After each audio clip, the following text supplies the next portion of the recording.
Happy Thursday. I'm late. One of these days, I'm not going to be late, and I'm going to clap for myself. I hope all of you are doing well, are doing good. I'm drinking Aslina today. This is their Chardonnay. It's excellent, Black owned, first Black woman winemaker. Oh wait, it's done. Well, there went that. Okay. I'm drinking a little bit of Aslina because apparently I drank it. It's been one of those weeks. We'll discuss on Patreon later. But yes, let me know if you can hear me and we'll go ahead and get into it. All right, so let me scroll through. Oh, thank you, Kareen, so much for the support. I appreciate it. I'm excited that we're covering this, and I'm excited that y'all were interested in this. So yes. All right, because I feel like this is getting some attention depending on like who you follow or what you follow, but deserves a lot more attention because this is amazing. This is like such great news, and I think labor unions need a little bit more love, a little bit more understanding. So we're going to talk about it. Okay. So let's get right into it. And yes, Jonathan is very aware that sense of time is something, I'm going to work on in 2023, because, it's not going to happen today. It's really not. All right, so here is our agenda. We're going to start with a bit of Unions 101 on unionizing, why unions exist, why unions were created, all of that. Hey, Cadence, shout out to the Bronx. I'm in Brooklyn. Is it raining in the Bronx? Because it's raining in Brooklyn and it's nasty outside. And then we're going to go into the fact that Amazon is really running a plantation. Sort of, kind of. It's a lot. It's a lot going on over there. And then we're going to talk about Christian Smalls, or Chris Smalls. He goes by both. And the NYC Union, the Staten Island Union. We're going to maybe talk a little bit of the Starbucks Union. I tried to load some videos, and Google Slides was not being my friend. So we'll see if those get in there. We're just going to talk about labor in general. So nice to see all of you.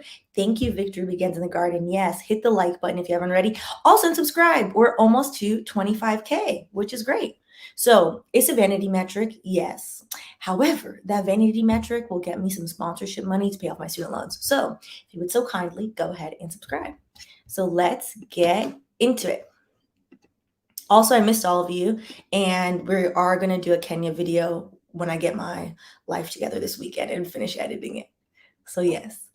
All right, so starting with, I'll remove me so that way it's bigger. Labor union. According to Investopedia, a labor union is an organization formed by workers in a particular trade, industry, or company for the purpose of improving pay, benefits, and working conditions.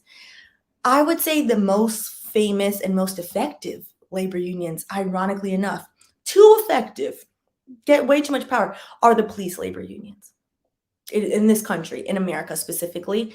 Other famous labor unions are the NFL Players Association, the NBA's Players Association. Every once in a while you see them striking, or they never get all the way to the strike, but you see them demanding better wages, particularly for rookie players who in the NFL, they don't actually, sometimes they just get hurt and then that's their whole career. So they need some protections to make sure, like when all of the concussion discussions were going on with the NFL, it was the NFL's Players Association that was supposed to push for actual checking of concussions, etc.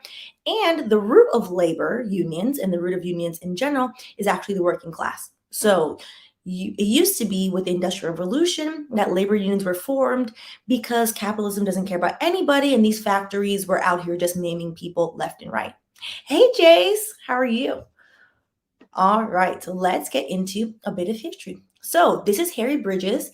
Harry Bridges passed away in 1990. He was a staunch unionist and staunch union leader in the United States, originally born in Australia. And one of the quotes attributed to him is, "The most important word in the language of the working class is solidarity," which is to mean that capitalism doesn't care about poor people, but capitalism does care when groups of poor people do stand together and say, you know what, I'm not doing this. I'm not doing this with y'all anymore. So a bit of background into labor unions. Labor unions are thought to have started in the late 1700s, around 1770, in Europe during the Industrial Revolution. So, again, all these factories are brand new. They're building these factories. They're owned by very wealthy people who do not work anywhere near the factory. The factory is full of soot, it's full of smoke, it's killing people left and right. There are children working in the factories. So, originally, the labor unions were formed to protect the children that were working 8, 9, 10 years old in these factories, but then also working class people who were losing their literal limbs, just getting blown off in the factory. Their boss was still having them work. They were paying them next to nothing. They were essentially just not working for free, but they weren't really getting much out of it. And the original labor movement in England actually gave us the 5-day work week because people used to work every single day.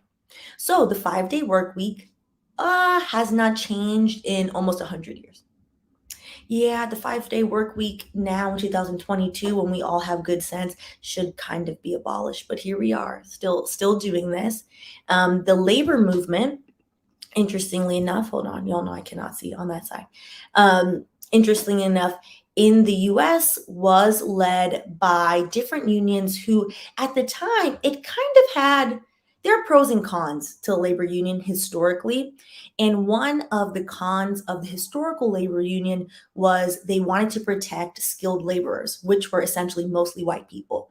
So labor unions in the US were very much racially segregated, very much, oh, okay, well, as white people, we deserve this amount of money, this amount of protection. You cannot have these recently freed Black people come and take our jobs because Black people weren't given a lot of opportunities. So Black people would do the jobs unprotected. Essentially, the labor movement realized later on into the 1900s, there was strength in class solidarity regardless of race. We're going to get to that dream one day that Martin Luther King had.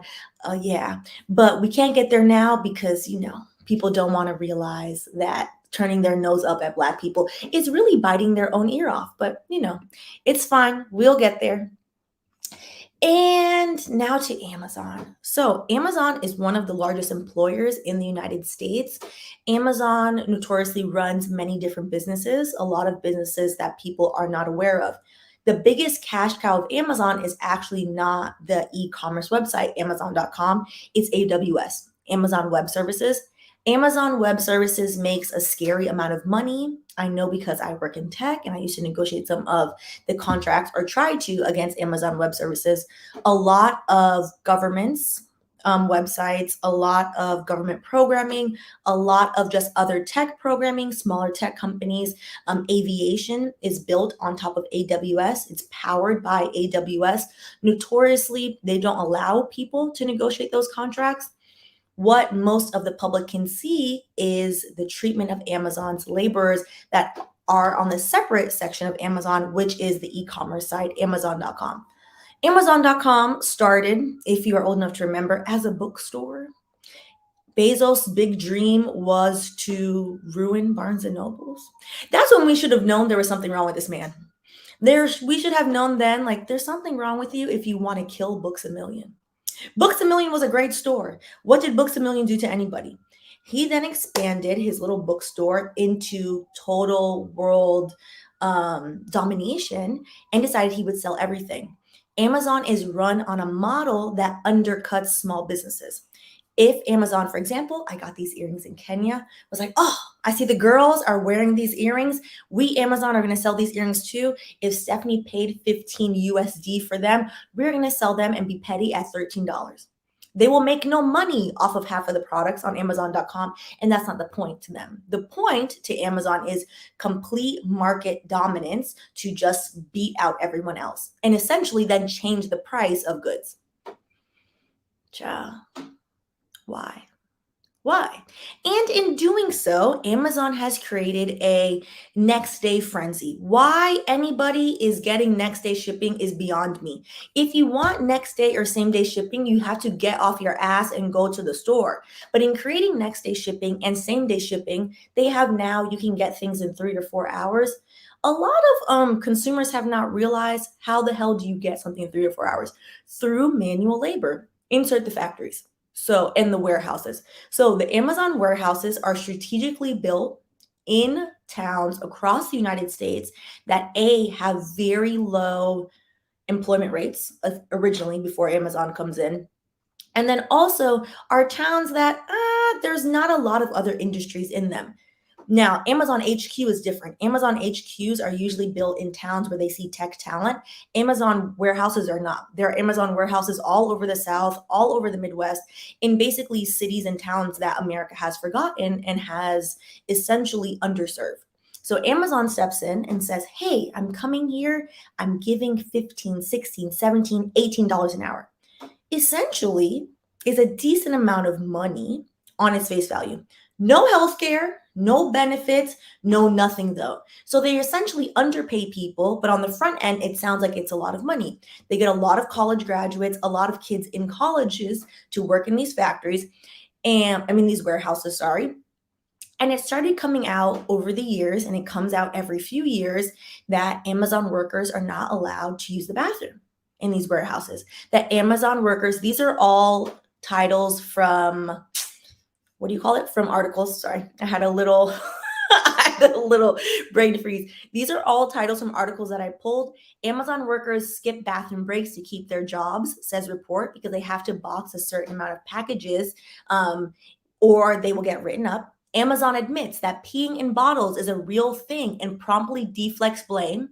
They then blamed the workers and said, well, y'all just don't have good hygiene. Why are you doing that? But they're not giving them 20-minute breaks or even any actual break. A memo to all Amazon employees regarding the use of pee bottles. There are numerous reports stating that Amazon has acknowledged that many of their workers in factories are having to wear diapers because they are not allowed to use the restroom.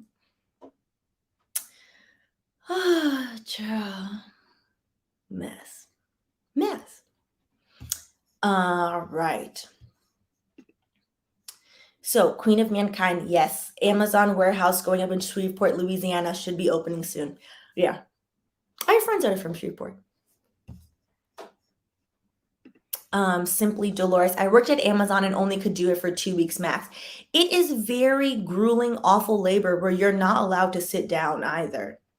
You're not allowed to sit down. You're not allowed to go to the bathroom. You're not allowed to do any of these things. And basically, so we have federal labor laws. And what Amazon essentially and their very large legal team do is skirt around the federal labor law. So the federal labor law is after 6 hours, you are required to get a break. Amazon will schedule you for 5 hours and 55 minutes and say, okay, cool. I'm going to give you a break. Bye, go home now. And you can come back in 2 hours, which technically starts a new shift. For example, I don't remember the exact numbers, and starts a new shift. And I don't have to give you a break. I don't have to pay you. We're not doing that. They do this all the time, constantly. So because of this awful treatment, the workers of Amazon had enough, understandably. And before we get to the union, it had gotten so bad with Amazon that this is one of the slew of court cases against Amazon. This one is specifically having to do with the tornado in southern Illinois in December 10th, which killed 6 Amazon workers. The workers in the Amazon warehouse asked their managers multiple times, hey, we see that there's a weather warning. There is no proper suitable storm house here. There is no basement. There's nowhere to hide. I want to go home. We're told numerous times, allegedly, that they were not allowed to go home. 6 people sadly hid in the bathroom. And when the entire warehouse collapsed, they passed away and they died.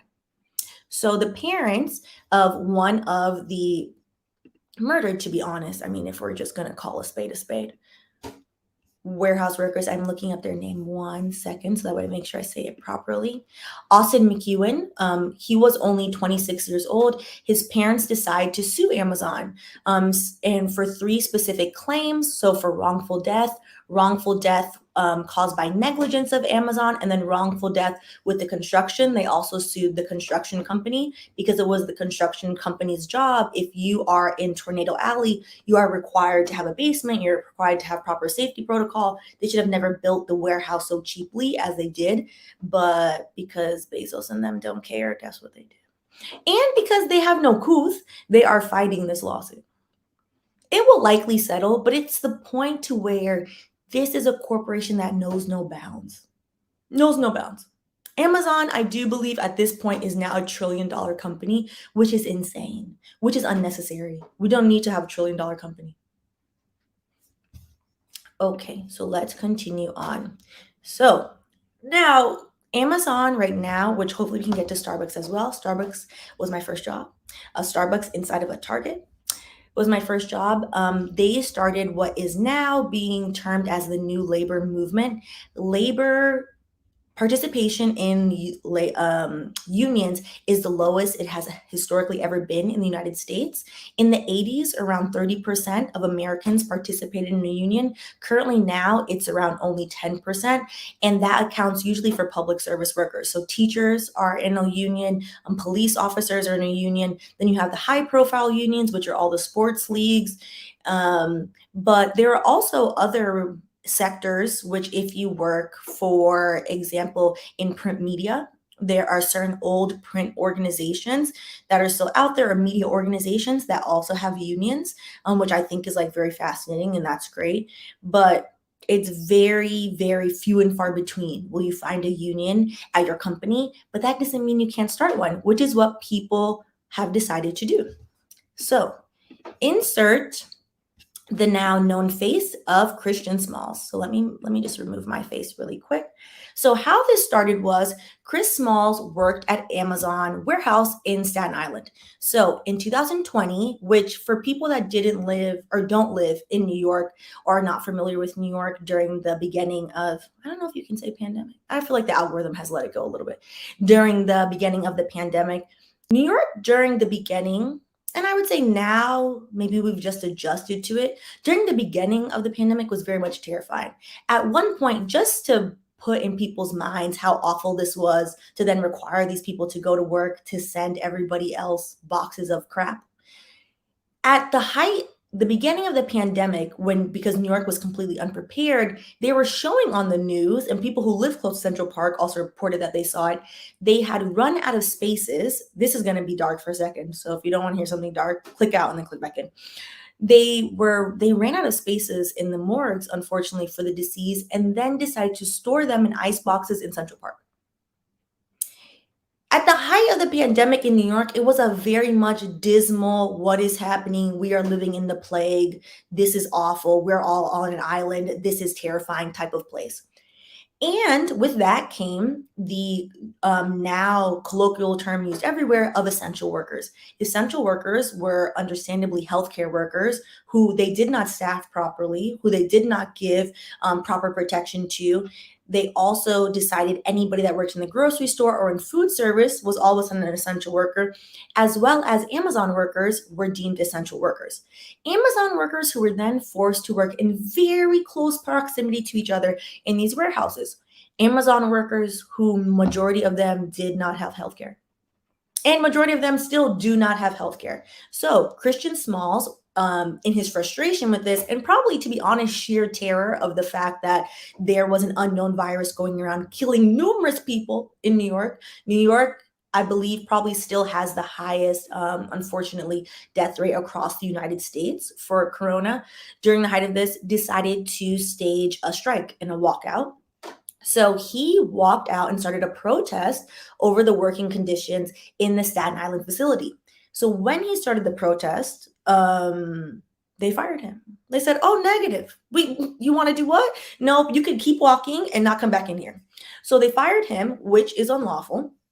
And not only did they fire him because Amazon is messy and doesn't have any good sense, they then were afraid that he would continue to incite his former coworkers to protest. So they leaked an email to 1,000 people, an email that was between about 11 executives that wasn't supposed to go to anyone else. And in the emails, they decided to say that he was not smart or not articulate. Mind you, the person that said this was the chief counsel, as in the lawyers, which is why I don't deal with other lawyers. It's constant classist and egregious at all times, constant nonsense and malarkey.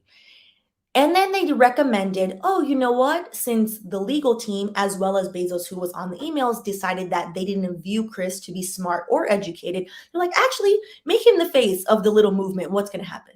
which in turn bit them in the ass. And I'm so glad, because we're going to get into a separate side tangent about respectability politics and why I think it is so amazing that the largest labor victory in recent decades happens to be somebody who doesn't give a damn, which I think is amazing. All right. So when they fired him, they claimed that he violated quarantine rules by attending the walkout. He violated quarantine rules. They're not quarantining.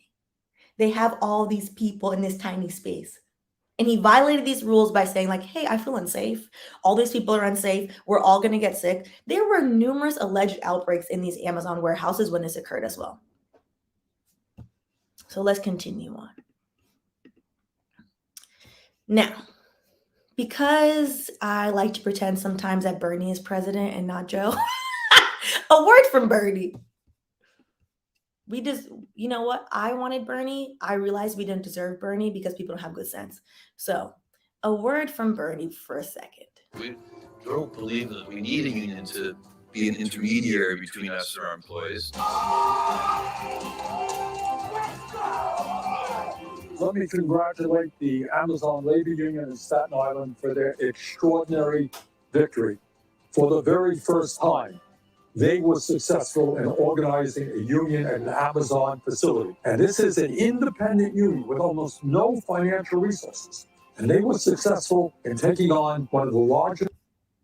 So, spoiler alert from Bernie, but also important that he said with almost no resources. So, they fired the man. The man was like, oh, you have jokes? Well, that's fine. My friends still work there. I'm going to be a thorn in your side. I'll be the pebble in your shoe since you think that I'm all these things. That's great. I have time now. I have time because you fired me. And for 2 years, this is in 2020. So, for 2 years, he petitioned every day. He helped other workers organize. He did a lot of the union work. And it was interesting to see, because I've been following this for a while, a lot of large news outlets didn't think that it would get anywhere. So they're like, oh, look, Staten Island is trying to unionize. It's not going nowhere. You know, it's whatever. But, you know, this is cute. This is cute that they're doing this.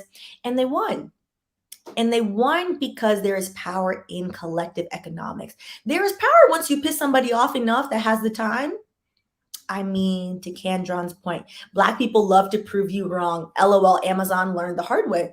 I mean, I don't know what Bezos thought else was going to happen. And that's what he deserves. That's what he deserves. All right, so let's continue on this. Corporations in this country owned by Jeff Bezos, one of the wealthiest people in this country. And what that victory in Staten Island tells me is that working people all over this country are sick and tired of seeing corporate profits soaring. They're seeing billionaires become much richer, and yet they don't have adequate wages, adequate benefits, adequate working conditions. My guess is that this victory in Staten Island will not only mean more organizing at Amazon facilities around the country, I think it's going to be a shot in the arm for the labor movement, and you can see more and more workers stand up and say, you know what? We want justice on the job. We also are going to form a union. So once again, congratulations to the Amazon employees in Staten Island. What you did is extraordinary. It'll impact the entire country. Thank you. So let's get into collective joy. Yes. And to Bernie's point, if you work at your job and you realize, like, you know what, these people is awful, they treat us bad, actually we're getting underpaid, you can start a union. It's not illegal. Will they fire you? Maybe. But if you save up enough VEX money, you could bother them enough. You could bother them enough. It's very, very much possible. And I think that's what we're seeing now. So we're going to get a little bit. Actually, what did I do? Hold on. I made it bigger now. Uh-oh. Escape. Okay, here we go. We don't believe Shush. Okay. So I wanted to include a few clips of the interviews that Chris Smalls did as well, because I think it goes to show back to the original point of respectability politics and the original point of full-on chief legal officers and all their hoity-toity Ivy League bullshit. Oh, yeah, you know that guy over there? I don't believe in it. Well, serves you right. Serves you right. Because a lot has been said, and we talked about it on Patreon about Will Smith and the slap and Chris Rock. And one of the things that we talked about, like the main point of speaking about it on Patreon, was this idea of Black people specifically. We need to let go of respectability politics. It doesn't get you anything. It literally has proven that it does not work time and time and time and time again. So it's refreshing to see somebody who's like, oh yeah, they said that I dress funny and I don't talk well and I don't do these things, but look at them. I organized 8,000 people to stick the middle finger at Jeff Bezos. That's more than anybody putting a suit on and just being like, well, I would just straighten my hair and do all these things and people are gonna treat me nice. He achieved much more than that. Much more than that, just being himself and realizing like, oh, you know what? I can actually do these things. So I wanted to play a few clips from his interviews. Let me go and move me. Here we go. So my question is on your strategy from here. Amazon's got a new CEO, right, since you started this. You are now a national figure in this new labor movement. What's your approach from here? To what degree do you think you can cooperate more with Amazon leadership, or to what degree do you think that's wise?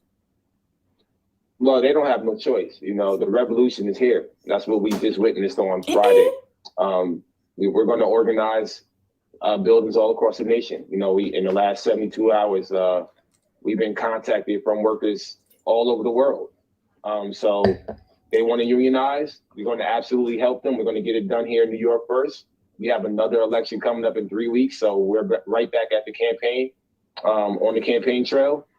And once we're finished here in New York, we're going to spread just like the Starbucks movement is spreading across the nation. Hey, Chris, you clearly understand a big part of the Amazon workforce. But for those who voted against unionization, what were their reasons, do you think, and what do you have to say to change their minds?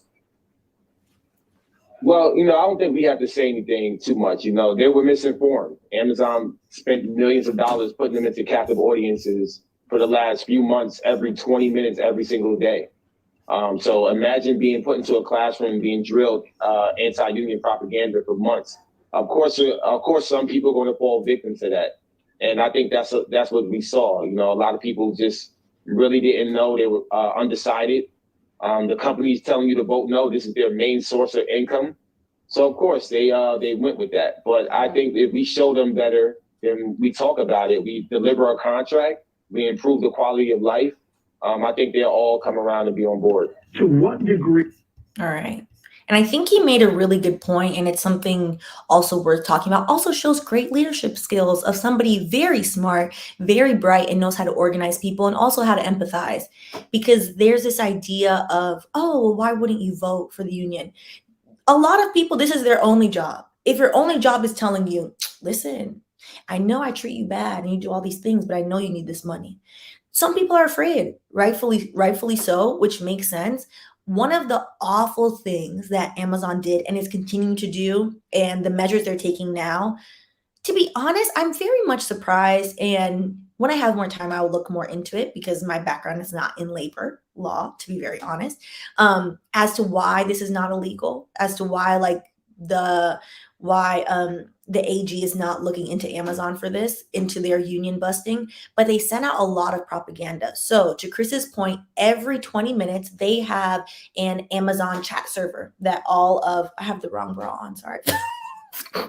Child, my week is a mess. Anyways, they have an Amazon chat server. So on the chat server, similar, in my company, we have Slack. A lot of tech companies, I think in corporate too, use Slack. And every 20 minutes on the server, on the screens in the warehouses, everywhere else, it would blast anti-union propaganda. Hey, so-and-so is going to reach out to you and say this to you. Ignore them. We're your employer. We care about you. We have your paycheck. How that is not illegal, I still, to be quite frank, need to do more research into, because that doesn't make sense to me. That should be illegal. The idea, first of all, Amazon is a public company. This is not even a private company. Public companies are under federal regulation and have to follow federal labor laws. How that is not breaking a federal labor law? Again, the Amazon legal team is very large. I know people that work in the Amazon legal team. Child, different people make different life choices. Actually, oh no, they quit. My old boss used to work there. They left me and then went there and then went somewhere else. So I'm glad freed himself. But what type of person takes a job where your entire job, union busting is a job. Your entire job is to beat down poor people. Your entire job is to be like, you know what? If the rule says this and you can't say this, like, okay, cool. We're going to say everything else up to the point. What type of person? What type of person takes that job? But lots of people, because people believe in America, specifically, I would say in Europe too, in individualism. People believe in, well, if I wasn't going to do it, somebody else was going to do it. So let me get my 200K and just keep it moving. But that has a lot of negative effects on others. There is no reason why people that work in Amazon warehouses should be treated so bad to where they can't even use the bathroom. That is unreasonable. That is craziness. That is nothing but nonsense. Let's not include that. To include, because I love a good petty quote, to include a quote from Chris himself when they were finally certified as a union. He stated, "We want to thank Jeff Bezos for going to space because while he was up there, we were organizing a union." This is giving excellent leadership to me. Excellent leadership to me. It's wonderful. I will say in terms of unions, the ones that are the most effective and work the best are ones with multiple functioning committees. So he's an interim president. So currently right now, and I think by having him as interim, they're probably going to diversify and make sure there's a large committee. So that way everything doesn't fall on one person.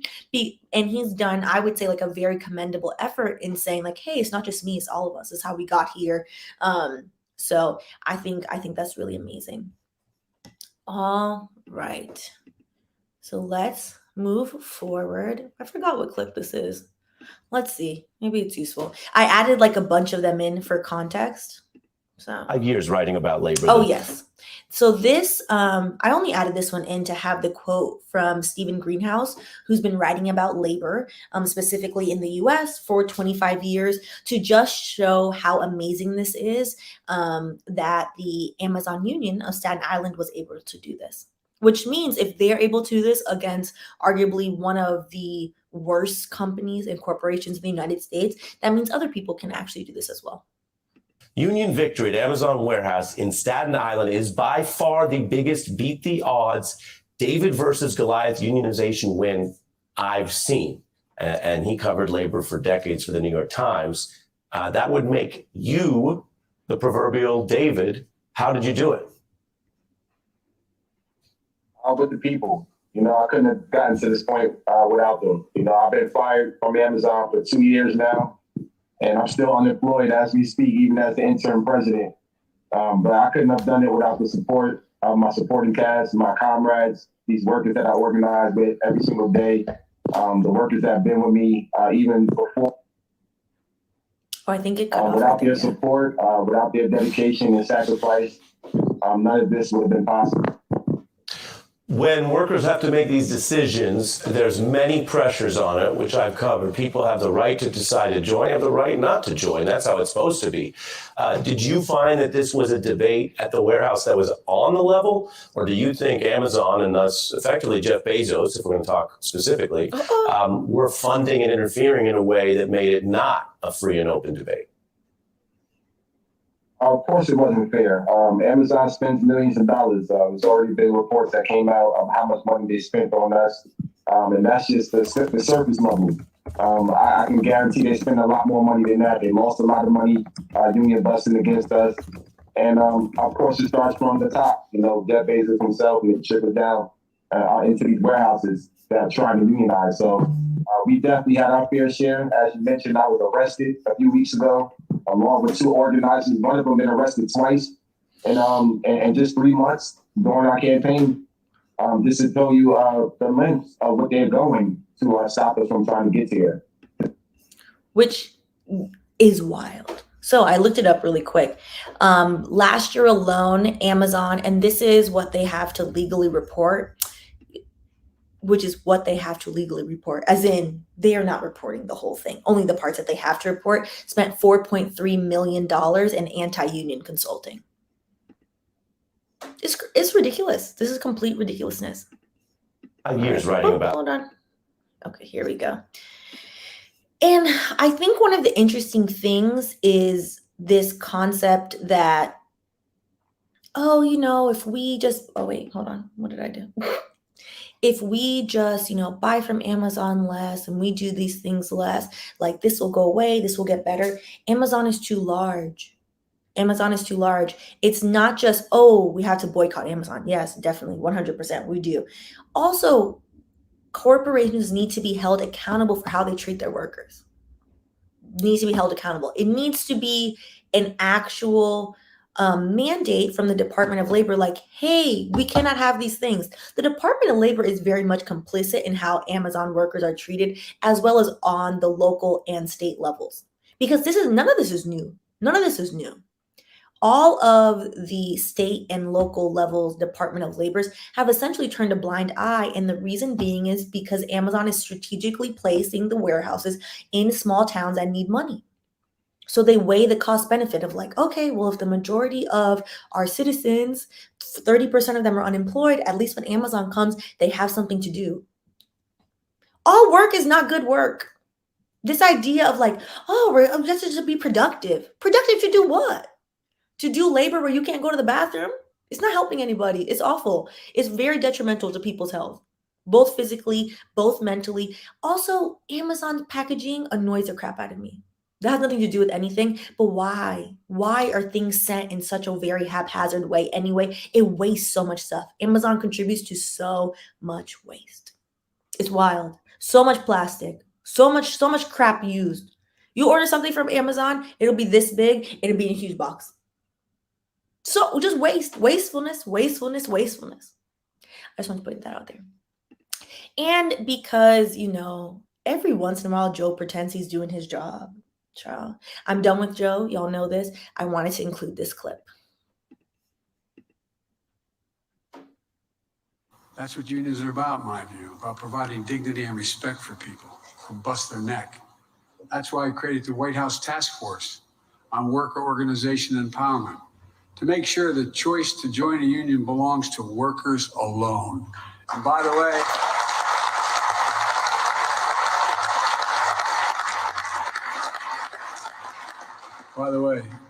Amazon, here we come.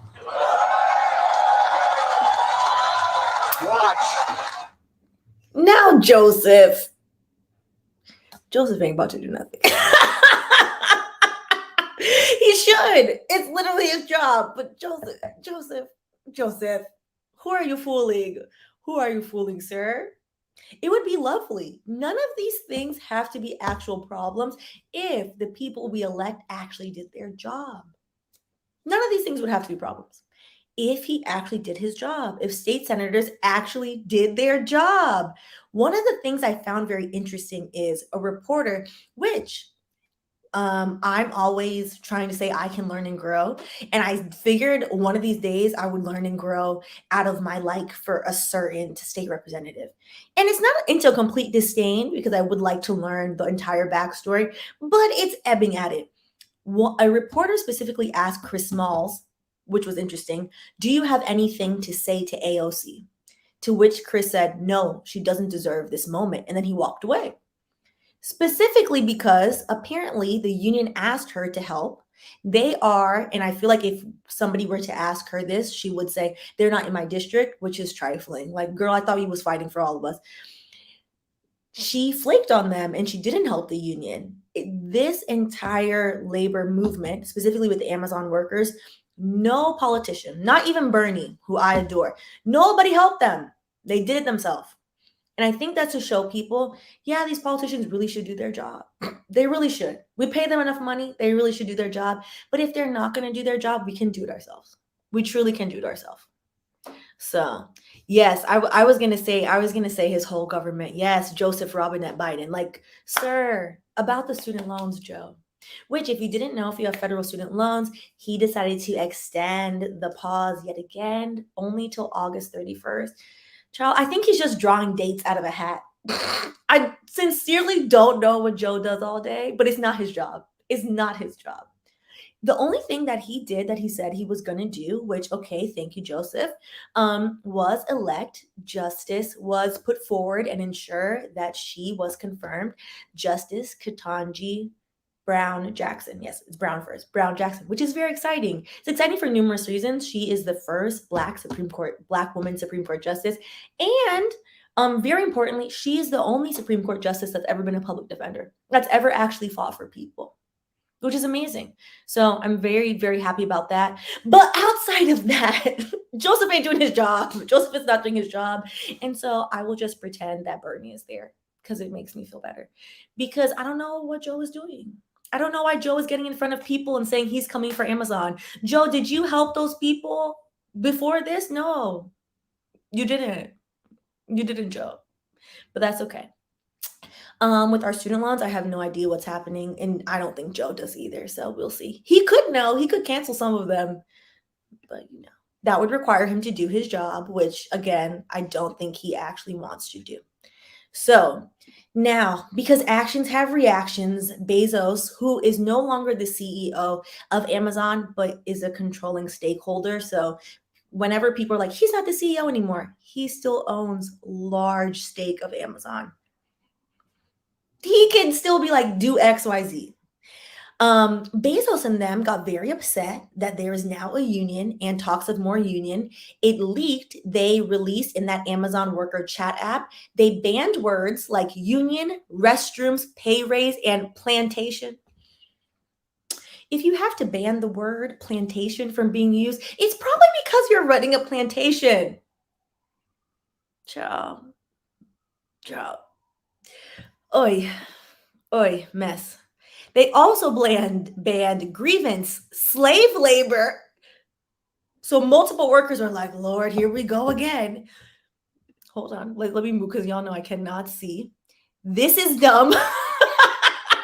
Some of these phrases are funny, but also these are things that I may or may not say sometimes at work on our, I'm not telling myself, or have said at work. Living wage. These are things you're not allowed to say anymore on the Amazon app if you are an Amazon worker. Diversity. God forbid that you asked not to be the only in the room. Child. Vaccine and others. Why can't you say that? It's giving unsafe health conditions again. Somebody call OSHA, because why can't you say that? Child. Pray for these people, and hopefully they will also be able to form their unions in each of the fulfillment centers, so that way they can start demanding things. So basically the way the union works is, so there are 8,000 workers in the Staten Island fulfillment center, not including Chris Smalls, who they fired and refused to give his job back. So those 8,000 workers can then, because there's 8,000 of them, they can't replace all of them in one day. It would take a hot second to replace all of them. They know that, so they can demand things. One of the things they're demanding, which is so wild to me that this is even an ask, which shows how bad Amazon is as a place to work. They are demanding 20-minute work breaks, because they don't get 20 minutes. As in, if they even wanted to eat lunch, they would have to scarf it down in 10 minutes. That is not good for your stomach. How are you supposed to eat lunch and go to the bathroom all in less than 20 minutes? And decompress from the fact that your coworker is probably annoying you. And your boss is probably like some entitled brat that you don't want to deal with.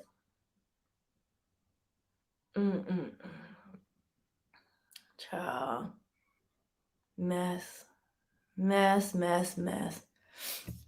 Okay. So was that? Yep. And I think, so that was the last thing I had on my end. So let's see. Let's go through the comments. Oh, where did I go? Here I am. All right. If you're just tuning in, we're going through comments. So you can go back to the beginning. I'm so happy you're off, Jace. I know I've been usually on, you've been usually working during the lives. Also, I haven't. We're back on schedule. We are back on schedule. I'm back from Kenya and we're back on schedule. Tiffany used to have Books a Million. That was my favorite store as a kid. So when Bezos killed Books a Million, I was like, this man is evil. There's something wrong with him. Who kills Books a Million? All right. Okay, we're just going through the comment. Jace, $18 an hour sounds good until you realize you need to be making at least $30 an hour to support yourself. Exactly. But if you live in a town where there are no $30 an hour jobs, you end up at Amazon working in a place that you're not allowed to say the word plantation, even though it's very much giving problematic plantation. Yes, type effectiveness. Yes, Amazon was the same company that forced people to work during high risk alert weather and only gave notepad apologies when the tornado stuck. That to me is one of the most egregious things that they've done, and it's completely wild the low amount of media attention that story has gotten. And it's very sad.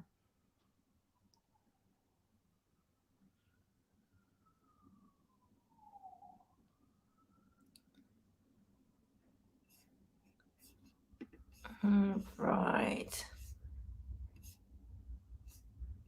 So let's keep going.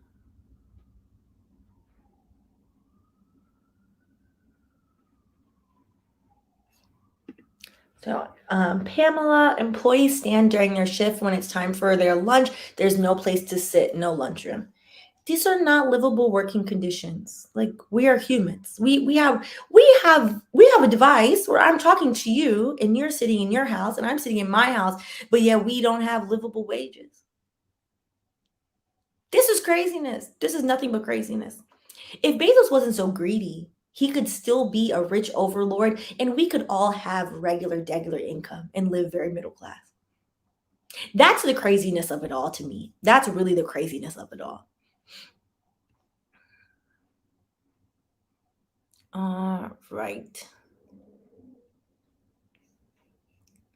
To Caden's point, I work at a clinic where there's a union, but unions these days are shady too. Yeah, so some of them are. Yeah, it can definitely be abused. And I think a prime example of that are police unions, which definitely use their collective power to do nonsense. So I think in terms of the best unions are when you have consistency of agreement across the board for like, hey, we just want to make sure nobody's finger is falling off. We're all going to the bat, like normal things that humans should get. The teachers union, I always like have a lot of pity for. The first time I saw like a teacher union strike was when I was like, I think like in middle school, because in Florida, they don't pay them anything. So they're always the teachers in Miami are always getting screwed. And I remember they wanted like a pay raise. Now that I'm an adult, I'm like, that wasn't even a lot of money. They wanted $2,000 and they were like, absolutely not. We can't do this. And they gave them $1,000. And I'm like, after taxes, like, what is this? Like, what was the purpose of this? Wild. They treat teachers in America awfully. Awfully. Listen, man, when I think about if Bernie, I'm like, what could have been? What could have been if people actually voted for their own interests? What could have been? Oh, sad. Instead, we have Joe who just Joe's around. I don't know what Joey's doing. Couldn't tell you. Hey, Ashley. All right. I think this question was about what types of people do union busting and what types of people work in the corporate offices that draft the policies around union busting. And so Jace's answer was, I can answer that question for you. Republicans, it's not just them. You know, I know it's not just them because I have worked in corporate America for too long. And some of these employment lawyers, wild. You'd be surprised. You would very progressive politics, but very much don't give a damn about lower socioeconomic class people than them. Very much classist and egregious. Very much like, well, pull yourself up by your bootstraps. You didn't do it. Okay, then. You will be very, very surprised. Trifling. All right. To AJ's point, it should be illegal in terms of union busting. It should very much be illegal. Why it's not, I need to do more research for all of us and for myself, because now I'm very much curious as to, I don't understand why, if we are paying all these taxes, why the government doesn't do their job. Why does nobody's doing their job? In the words of Kimmy, people don't want to do the work. Now I realize, I think she was talking to politicians. That's what I think she was talking to, because they are not doing the work. She was talking to Joe. She was talking to Joe. All right. I'm just reading. So redacted. So essentially, they're brainwashing their employees to work against their own interests. Literally, I see Amazon took a page out of America's workbook. Yes. Oh, I remember who I forgot. I can't upload it now. I don't know. I won't upload the clips. But Starbucks is also unionizing. I believe they now have 10 unions, which is amazing. One of the awful things that has been coming out about Starbucks, and having worked there, it makes sense because that was my first job, that Starbucks is basically harassing, allegedly. It's less alleged because there's videos of it. Allegedly, the workers that work at Starbucks, employees that are trying to unionize, a lot of them being Black and brown people, and a lot of them being Black and brown women, which is very, very interesting. And then essentially harassing them to the point where either they fire them at the end of it, or they're trying to push them out so they quit. But people are still unionizing. So it's very sad. It's very sad. But I think the bigger overarching thing is Amazon is banning all these words, spending all these money. Starbucks is allegedly harassing all these people because there is so much power in collective solidarity. There's so much power in worker solidarity. There is so much more that we could do if we actually pushed for it together than the high up executives who make $100 million a year can do. They don't actually even do work. But that's a different story for another day. What CEOs don't actually do labor. They just sit there and they tell other people what to do and then have meetings. They rarely write any emails. So there's that. T White. Yes, I live in Colorado near the Starbucks chain that is having their first union drive right now. I'm hoping it all goes well. That's wonderful. That is wonderful. All right. Well, on that note, let's go to the part where the things I owe. The March student loan update, even though we're in April, I'm going to do this weekend. Actually, last week we did 2 videos, which is good. One for YouTube, one for Patreon. So I'm glad about that. So we're going to do the March student loan video. I'll just do the March and the April one and just film it together and then separate it out and post both of those next week, which will be good. And then I'm going to do a Kenya vlog for all of Patreon. So regardless of the tier you're on, and then maybe a shortened version of it for YouTube that kind of focuses on like the budget aspect. Like how do you save money for a trip, like while you're paying off your student loans? I think that would be helpful. And then the Kenya one will just be unfiltered. The Patreon one will just be unfiltered of everything. And then we're going to do another live for Patreon. If you're in Sauvignon Blanc, I think is a $10 tier and up on Sunday. So that'll be fun. And then, yeah, so those are some of the things. And then I have like a list of some other things I want to do. So we'll see which ones. And then if you ever have any suggestions, you let me know. Thank you, Robert. I appreciate you. I didn't even know you were in here. Thank you so much. All right. Oh, where did it go? No, there. Okay, cool. Thank you. But yeah, so I owe y'all some things, and I think we're going to keep probably the lives on Thursdays. Well, I think we will probably get back to them. I have had a emotional change of heart with DEI and the parameters of what it can actually do, which we talked about on Patreon, and we'll probably talk about it again. Because y'all, I'm almost at the point where I'm about to tell these people, try call Jesus, not me, because I don't really know. I don't really know. Which I knew was going to happen. When I quit my legal job, there were a few DEI practitioners in the comments being like, "Ooh, prepare yourself. It's rough." And I was like, "Thank you. I appreciate it." I was like, hopefully I can make it. And I see where they're coming from. Because it's a special type of irritation when you're trying to do the right thing and you're telling someone, "Hey, let's do this." And then they're being a blocker. And you're just like, I didn't tell you to murder anybody. Like, what's the problem? So, ciao. basically, Robert, basically. I'm just sitting there like, what? Like, one magical Negro can't change everything. Like, y'all have to actually do the work? What? You have to listen to me? I feel a lot better about it now. The first 3 months, I have been like crying every other week about my job. So I have not cried in the past 2 weeks. I've not cried since I came back from Kenya. So there's that. We'll talk about it more.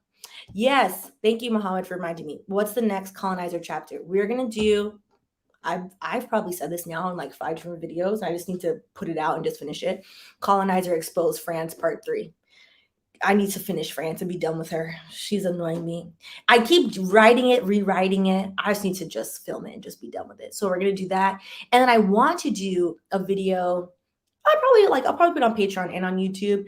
Colonizer Explodes All-Inclusive Resorts. Because one of my pet peeves as a Yardie is that people really think going to the Caribbean but still saying like, oh, but I don't leave the resort because I'm afraid is appropriate. Excuse me? Don't come. Don't come. It's such a mess. It irritates my spirit. It really irritates my spirit. So we're going to do one about that. So yeah. Yeah. Yeah, I just close the laptop sometimes. I'm like, I'm going to close the laptop right now. I'm going to close the laptop.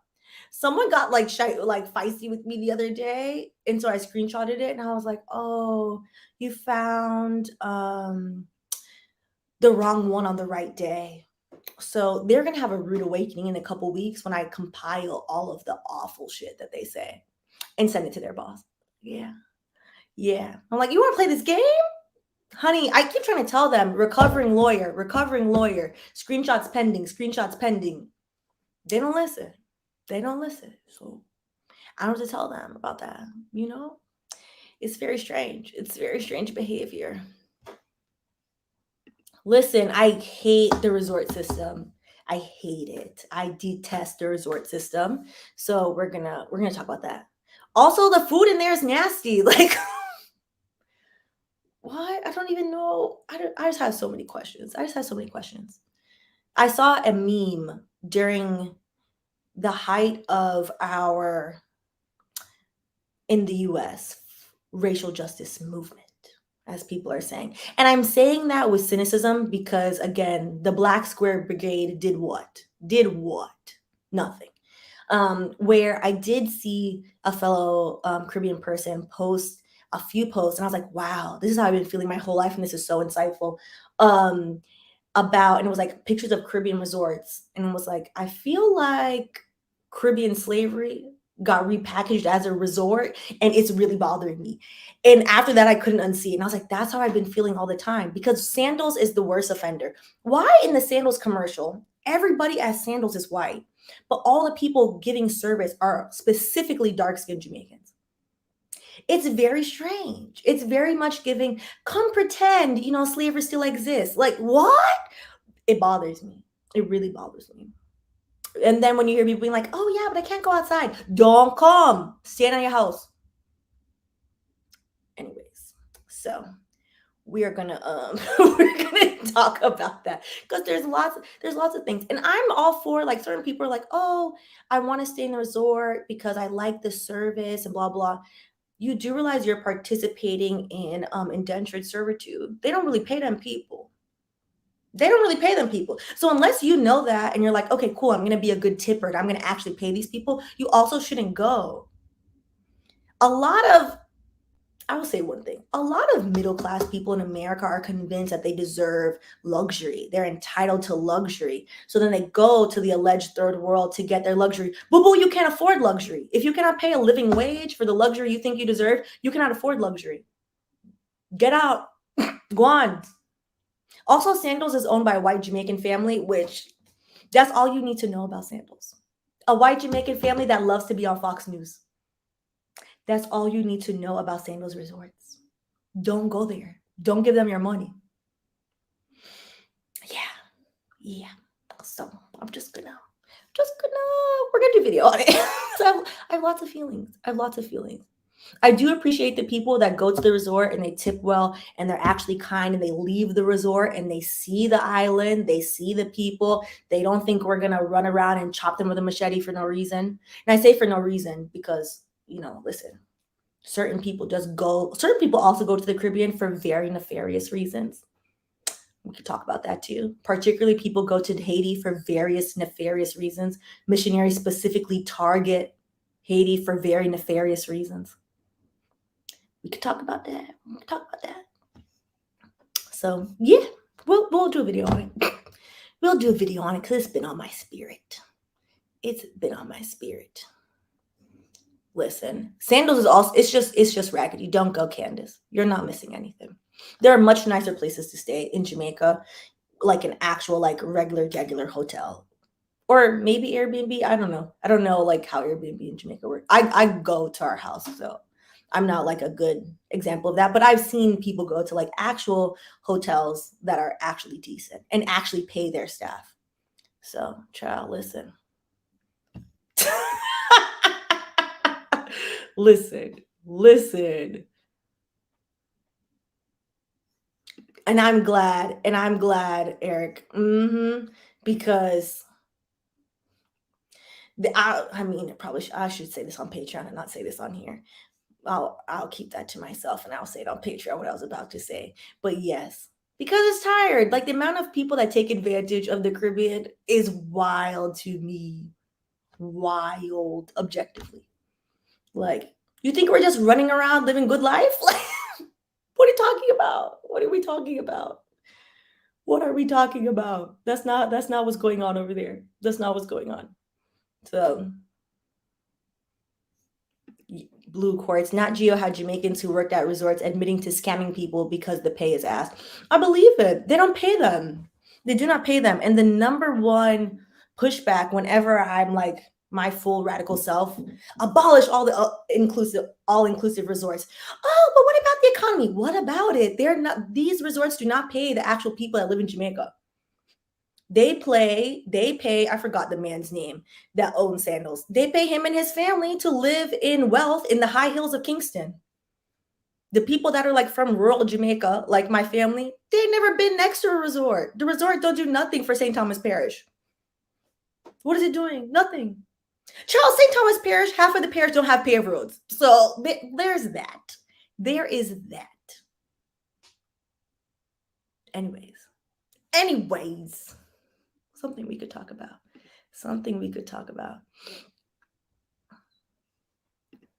Oh, yes, I love roadside chicken.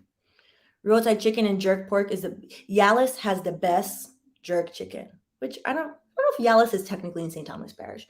Best jerk chicken and best jerk pork is in Yalis. It's great. But yeah, so we could talk about it. Yes, Jace, that man loves to be on Fox News. He is so annoying.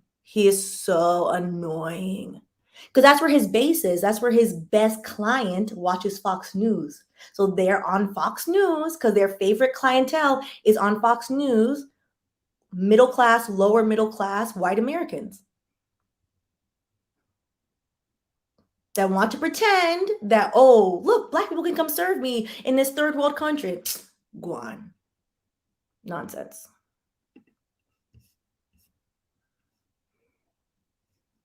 This too.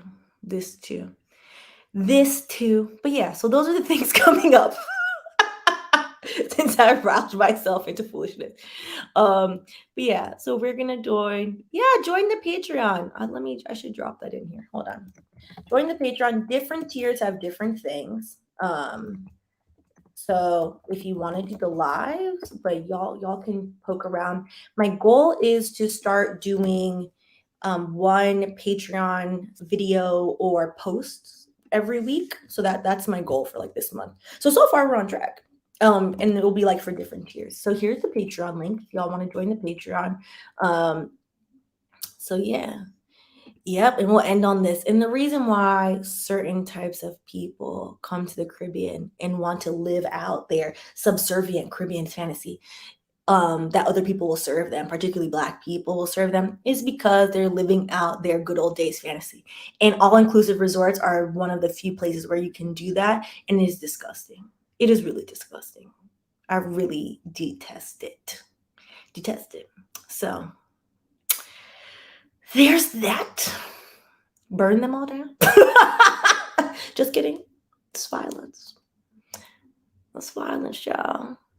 Listen, Robert, I'm done. I'm done. Oh, did he? Well,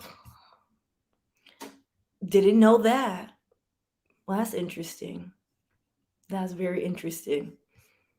Listen. All right. So on that note, I said all the things I owe. I halfway say it to myself so that when I go and I rewatch the video at the end, I remember like, oh, Stephanie, you have to do these things. You owe them. So I will do those things, and we'll discuss DEI a little more on the Patreon because, child, it's not giving what it's supposed to give, which is fine. It's not fine, but sometimes you got to accept that you can only do so much. But seeing people unionize, particularly with Amazon, makes me really want to just like start showing those examples at work and be like, wow, look what all these people did when they worked together and they all did the work. Because Chris Smalls didn't do that by himself, as he admitted numerous times, and very much was so thankful for everyone else. So maybe I can guilt the people into doing the work at work. We'll see. We'll see.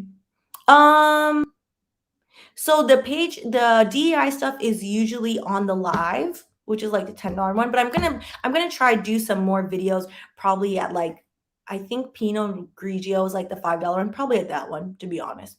Colonizer Exposed always lives on the lowest tier, which I think is Rosé. So Colonizer Exposed and then like other one-off videos always live there. And to be honest, the only reason why I set up that way, the more sensitive the information, the higher up the tier, because sometimes people just, want to cause commotion, Joe. So I got to remove their incentive to cause commotion. So that's the only reason. But yeah, so I appreciate y'all. Blue Quartz, it was lovely seeing you.